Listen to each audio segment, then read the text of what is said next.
begin to chew the person's stomach. That is the worst form of human rights abuse.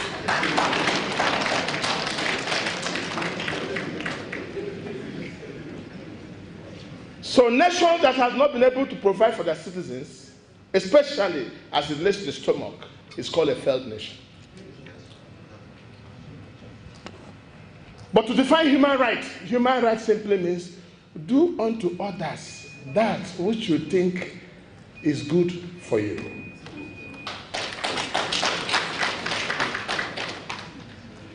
We have had so many cases of human rights abuse, especially as prevalent, like the orientation gentleman told me. Yes, we used to think that it's flogging people and beating people and doing that.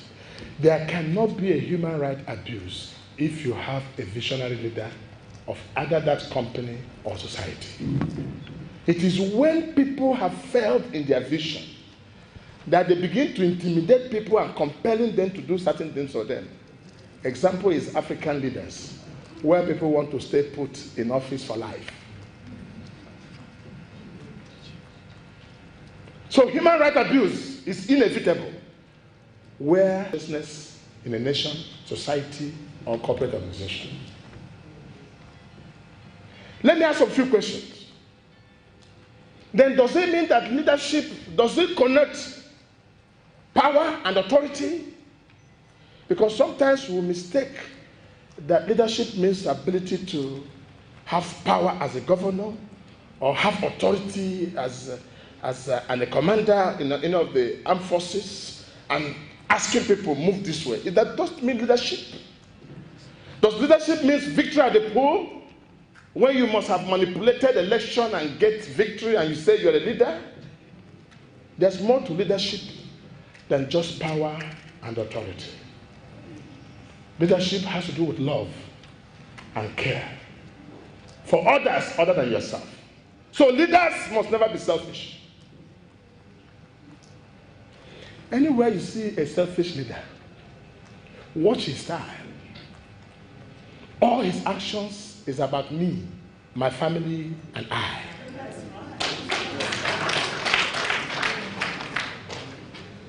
And when he begins to run into trouble, watch his second style. He starts telling you where he comes from.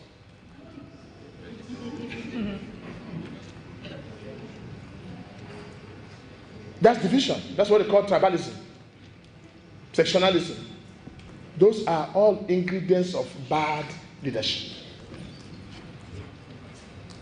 And before you know it, he turns the whole exercise into ethnicity. If, for instance, he's from a zone in a state, he begins to tell his zonal people that, look, this zone is against us. And yet he's a governor of the entire state. Ephesians chapter 1, verse 1. I'll put you that I might sound controversial. I'm trying to guide my language. So for us, leadership is everything. Wherever you see a state not doing well, a nation not doing well, please hold the leader responsible. I don't like this idea of you must have good followers to have. That is not, it doesn't make sense. If not, why are you called a leader? The leader is to correct those sheep and put them in the right direction. So leaders must take responsibility. That's the second point I'm making. Leaders must take responsibility. Often than not in Africa, even in Nigeria, even in our society, watch. The ideal thing for me to be doing now as a governor of Imo State is to blame the previous governor. And the previous governor will blame the governor before him. And that one will blame the one that has died. Mbakwe will wake up and blame. Then when we wake up, this and blame. Next one will blame. Then the man who died so many years ago will say, no, not me, it's you, the first one. Anywhere you see leaders not taking responsibility, that leader is a visionless leader. And every problem which a leader misses on his way is a problem meant to be solved by that leader. Boko Haram is a problem meant to be solved by members of this generation and leadership of this generation. Kidnapping is a problem meant for us to solve. So leaders don't shift responsibilities. And when you shift responsibilities, human rights abuse is inevitable. If democracy is practiced the way it's supposed to practice, many of us who are in power today ought not to have no business in power.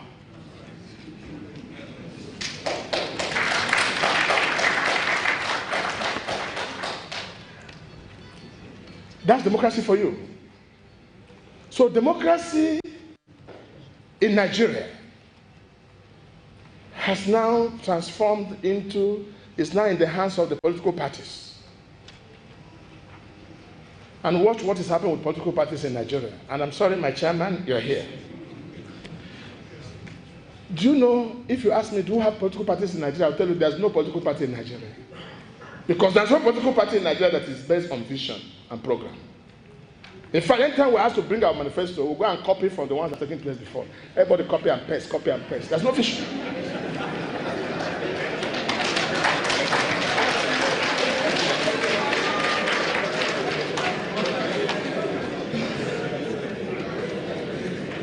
If you ask the vision of PDP, the vision of PDP now is how to be in power for the next 60 years. That's the vision. The vision of SCN is how to capture the Southwest so no party comes in. The vision of CPC is how to control the North so that nobody comes in. That's the vision. And the vision of Africa, which my chairman is how to make sure Southeast is now enveloped.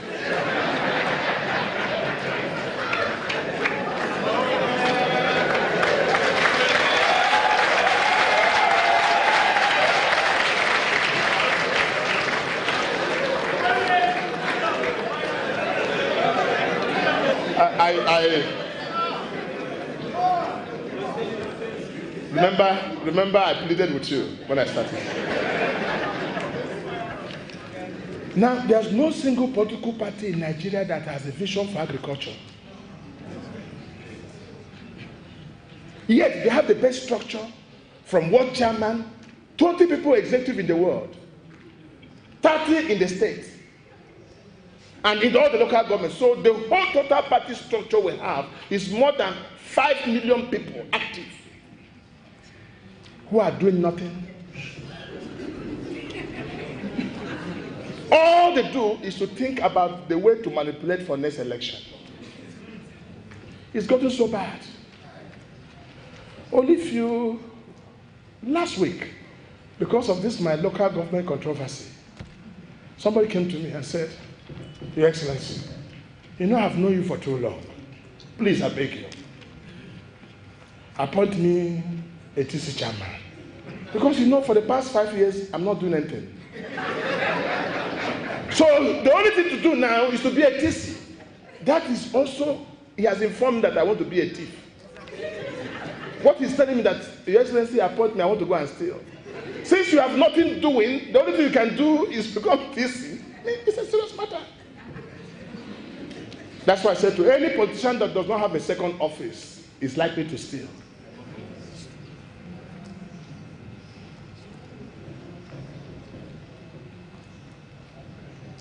This is Nigeria for you today. That's our problem. I wish we could have political parties now who have a program for agriculture. Even have a PDP farm in all the states. ACN farm in all the states. APGA farm in all the states. And CPC farm. I'm sure issues of Boko Haram will not be arising. Because an idle mind is a devil's workshop. So for me, democracy has not fared well in Nigeria. And that is why I'm quick to introduce what I call the fourth year of government that has become a bit misunderstood by many. And in my fourth year of government was an attempt to get people's participation in the day-to-day governance of the state. We have federal government, we have state government, we have local government. I introduced what is called community government, that government which is truly democratic government, where INEC is not involved, where judiciary is not involved, and where police is not involved, army is not involved. It's the people and themselves. That's the real democracy, undiluted democracy.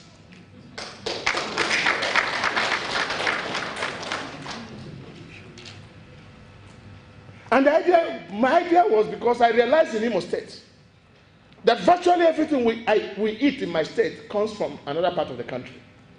Tomatoes, carrots, cabbage, onions, rice, yam, cow, sheep, goats, everything.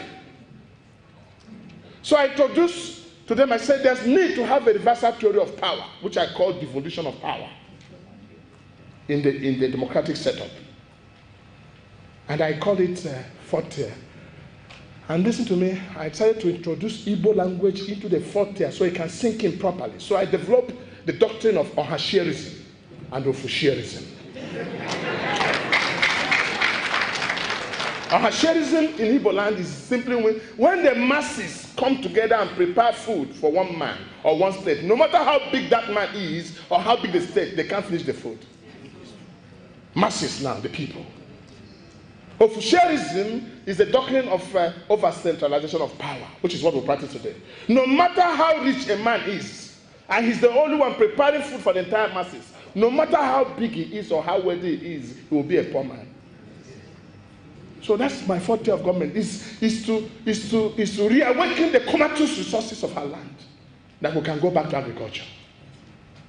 Trace all Nigerian problems. Everything in Nigeria, whether they call it crisis here, trace it. The source is hunger. It is hunger that will replicate as religious differences. It's hunger. If you are comfortable, a big man, and as comfortable, what will ever make Sarah Jibril, my sister, and Professor Jerry Gana to quarrel? They are comfortable.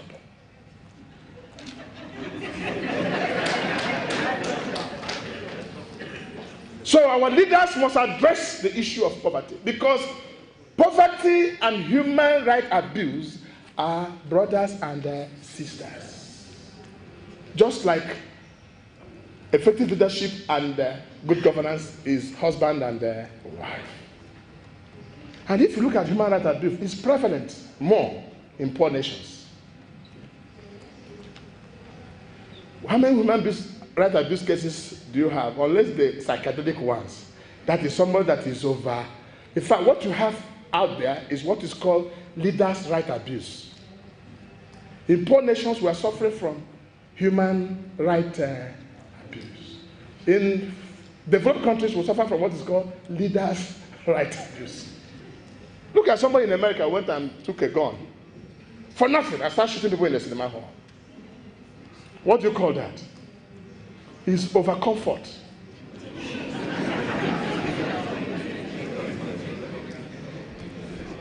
Somebody goes to look at somebody's face. I saw something on the internet and heard somebody's face. I was eating the person's face live in America.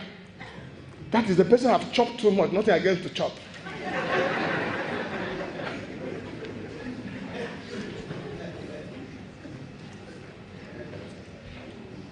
So for me, poverty must be addressed by leaders in Africa. Once we can get poverty issue right, then human rights abuse will be a thing of the past. And let me say this, Prof, you might agree with me. I've asked this question severally and no one seemed to give me an answer. Is Nigeria indeed a third world country? Is Nigeria a poor nation? It's not true. Nigeria is not a poor nation. What we call poverty in Nigeria is an apparent poverty which does not reflect any practical realities. It is like a child traveling on a fast-moving train and he sees the bush running, not knowing that he's the one running, that the bush is static. It's like in geography, tell us the sun rises from the east and sets in the west. The sun does not rise, the sun does not set. It is me and you who rise and it is us who set. The sun is static. So it's not true that sometimes we have imbibed in the spirit of the generation yet unborn that we are poor. And that is why when they see the Americans or see the British or developed countries, they begin to behave like poor people before them.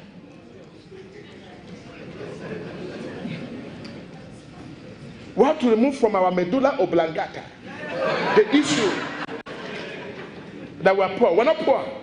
What is poor in Nigeria is the management of the resources of Nigeria. How can you say a nation so blessed with such human and material resources by God, best crude, sweet crude, fertile land? In fact, it's only in Nigeria that green and leaves and trees grow on top of a roof. Have you not seen, if you live in an old house in the village, grasses will start growing on top of it? It does not happen anywhere in the world. To show you the over-fertility of our land, that even the atmosphere is fertile.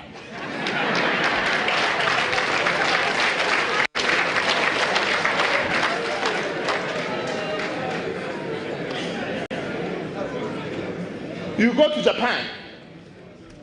You go to Japan, there's nothing in Japan other than rock and water. You go to China, no single oil other than population. You come to Nigeria,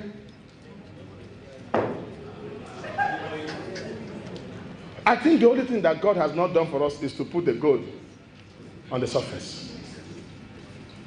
Anything you plant grows. So it is not true that we're poor. That is why I profounded in my new theory what I call Rochanomics, Rochas economic theory, Rochanomics.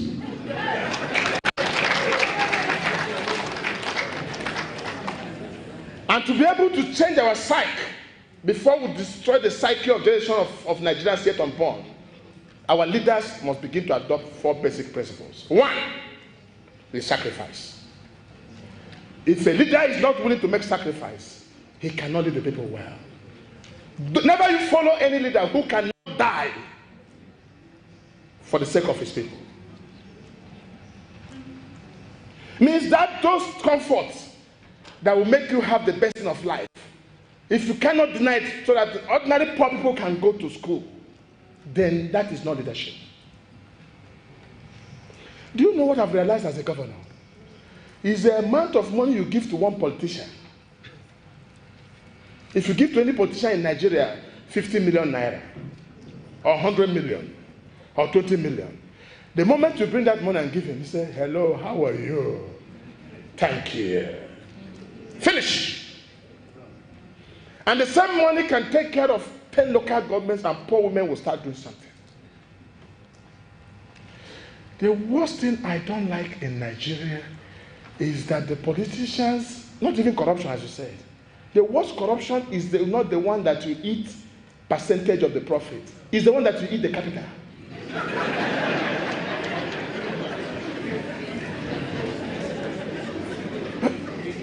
The problem of the corruption is not in the profit, it's in eating the capital. So for us, every leader must make sacrifice. And that's why when I came in as a governor, I said, no security vote. When the security comes, let me face it. And I moved the 4 billion naira to issues of education.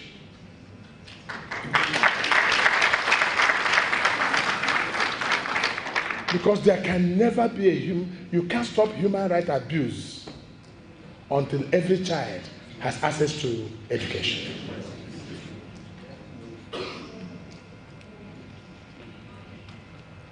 Do you know the money that I'm using to spend on free education, primary, secondary, and university now in Imo State, nobody pays 1 naira. I will provide furniture, school desks, school uniforms, everything. It's not enough to prepare for the next election. I should be keeping the money somewhere, waiting for my enemies to come when I will throw 1 billion against them. That is the problem, and that's what Professor Jerry Ghana is talking about. So our leaders must learn to make sacrifice. And in making sacrifice, you must exit very fast. Leaders exit fast. Anybody that is a permanent leader is not a leader. Every leader has a short time within which to operate and exit. Mandela is a good example.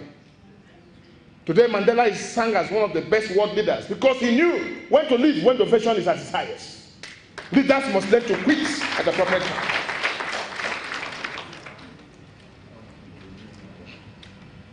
The sacrifice. Somebody said to me, I said, did you know if Jesus Christ had lived more than 33 years, maybe it would have been a different story. Second is that every leader must have, under the principles of Rochanomics, must have a political will. The problem we have in Africa is that our leaders do not have the political will. Ability to say no when you ought to say yes. What am I going to do as a governor if my senior sister, who I love so much, comes to me that she wants to construct a 10-kilometer road? I know too well that I've never seen her since we were children to have ever been to a construction company. If I don't have the political will, the likelihood that I say go and do it and there will be failure in the system will abound. So leaders must have political will to know when to say yes and when to say no. That's what Professor Gallagher said about determination. The other very key factor which I developed is culture. Our biggest challenge in Nigeria and Africa is culture. We borrowed other people's culture without integration of our own culture in it. So that's why you have many spectators and only 22 players. In Nigeria, every other person is a spectator, only 22 players. That's why I hate football. Because football is only the game that you see 22 people playing, 11 here, 11 here. They keep playing. At the end of the match, you are clapping and shouting. They will go home with medals. And they go with cash. That's Nigerian democracy. And listen to this, my quote. Every society of man is blessed by God with their human material resources and their culture. For no nation or society can grow above or beyond their culture, for their culture has a relationship with God. The only instrument available to mankind to discover what God has given you is your culture. And your culture is a mirror with which people will see you. Today, you don't even know whether Nigerians are Chinese, whether we are Americans, whether we are Indians. There's confusion everywhere. That's why in Imo State now, I'm forcing the speaking of Igbo language. I went to an invitation of the president of Kosovo. When the man finished speaking his language, I was speaking English with the man. All of a sudden, he changed to his language, and there was an interpreter. I said, no, this can't happen. Then I went to Igbo, the big Igbo, and I said, you interpret also.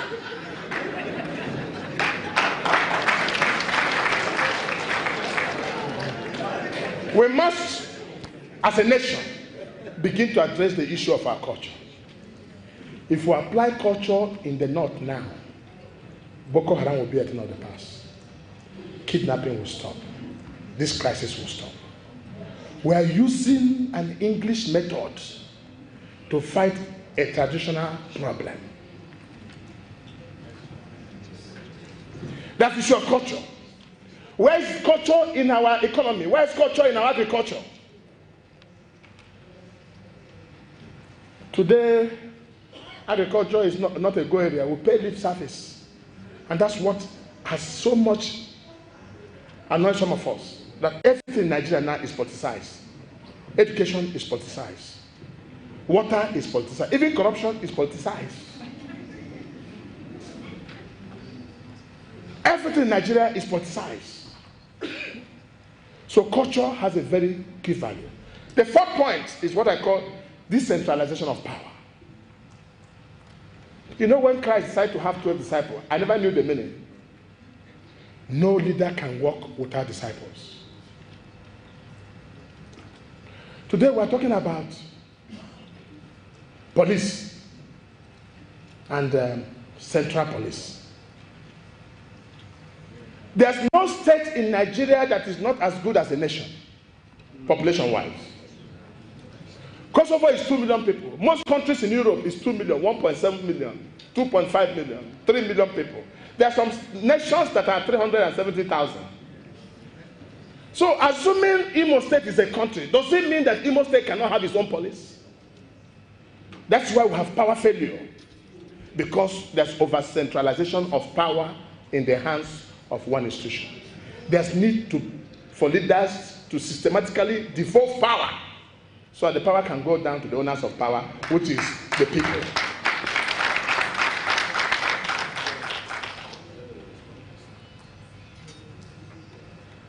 Ladies and gentlemen, let me now proffer some solutions.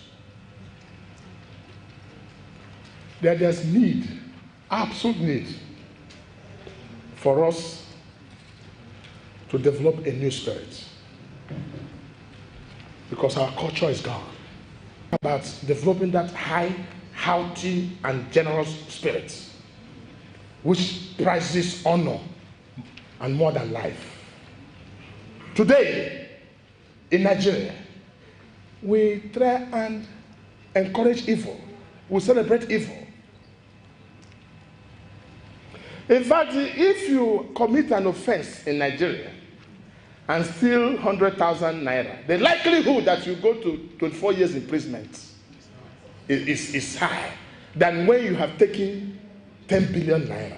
The likelihood that you spend a day in prison is not there. We must begin to honor, to prize honor and more than life, and glory and more than wealth. We have to reinculcate a new spirit completely in the leadership of our nation. So that I believe that one day, and I know one day, because all hopes are not lost, this is our green, white, green again. We'll fly over all mountains and dales of the whole world and begin to command the commerce of those nations. One day, and I know one day will come, when this rejected naira will become the medium of exchange in America and in UK once again. The day will come when our youth will no longer deny themselves of their nationhood, of where they come from. They can now hit their chest and say, listen, I'm a Nigerian, arise, O compatriots. The day will come when this crisis all over the country, that our leaders will come under the table of brotherhood and will sing a common song. Though tribe and tongue may differ, in brotherhood we stand. God bless you.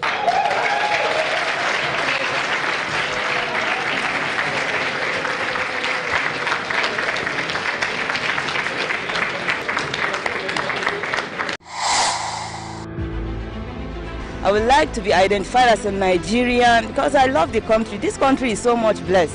God has blessed this country with a lot of resources. My ethnic group, or where I came from, alone will not be able to harness whatsoever that will bring about a good change in the country. Nigeria is one. Some people fought for the independence of Nigeria. They didn't look at their ethnicity when they were doing that. They were looking at Nigeria. They wanted us to be one. And we must all come together and work together for Nigeria to be great. I believe in a new Nigeria. I believe in a new Nigeria. I believe in a new Nigeria. I believe in a new Nigeria. Believe in a new Nigeria. And I take responsibility. And let me say here categorically that Nigeria is not finished. And Nigeria can never finish. The ideas of our leaders may have finished, but Nigeria will never finish. I want to request all of you to begin to speak well of this country. There's power in the spoken word. And you men of God and women of God, it's duty incumbent on all of you to confess positively, because your positive word can help our nation to a great extent. I do know that our nation is going through a very difficult moment, and I know that all is not well in our nation. The bloodletting in our nation has become so much more than that of civil war. And Nigerians now live in fear with poverty and injustice. I agree with you. But in spite of all these challenges, ladies and gentlemen, I have very great confidence that a new Nigeria will soon arrive. I'm not a prophet, but I'm a professor that a new Nigeria will arise. But it has to really get bad to really get really good. Till today, men of God have not been able to answer. Why were the innocent children killed? Why was there bloodletting and bloodshed when the Messiah was coming? Christ had the powers to stop that, but those bloodlettings of the innocent children happened. And even John the Baptist was beheaded. All when the Messiah, the Savior of the earth, was born. When you can answer this question, then you can answer the present predicament that our nation is going through. Men of God, this is the time to rise and speak. But for those of us who think we should take hands against others who are not part of us. My Bible did not teach me so. My Bible tells me to forgive. I'm praying for those in authority. Today, I have a concern. For those of you who know, I governed Imo State a few years ago. And today my state, my lovely state, is in turmoil of crisis. But I hear my sons and daughters. I think we should engage them. But my concern is that some of their wishes is that we put up guns and shoot anyone who is a Hausa Fulani or Hausa Heston. But I have a problem. In the Rochas Foundation School with over 25,000 children of this nature, 12,000 plus of them are Hausas, Muslims, and over 4,000 are Fulani. Can I pick a gun and shoot them? I can't. And so I have no choice but to speak about the unity of the Federal Republic of Nigeria. That is my concern. I have children from all over African countries, children from orphanages, in Rochas Foundation. What will I do with them? Throw them away? I wouldn't have the heart to do so. So my prayer will be for unity of this country. My prayer will be that this nation be united. And again, I want to advise, why you group the nation and brand everybody, all politicians, let me again advise men of God. When the Bible said, touch not my anointed and do my prophet no harm, it was implying some anointed people even in the house of politics. So men of God, you must watch and search yourself spiritually to know who you blame. Because the consequences may also be hard. I say so. Because I know who I am and whose I am. And I'm not just an ordinary. Because I share the same fellowship with you. And I know my Heavenly Father wouldn't let me down.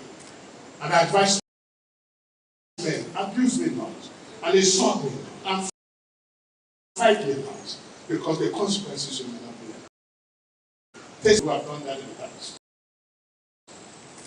I have no other God but this creator of heaven and earth, and in him alone do I stand. He's the source of my strength. But men may not believe. They might think for every politician must be bad. Every politician must be a criminal. Every politician must worship God. But I tell you, you're wrong. I want more Christians. I will change our style. Wrongs can never make a right. Our religion, Christianity, is a very difficult religion. It's a religion of persecution. Right from the time of Christ, persecution has been available. And we must stand with persecution, and even amidst that, praise God always.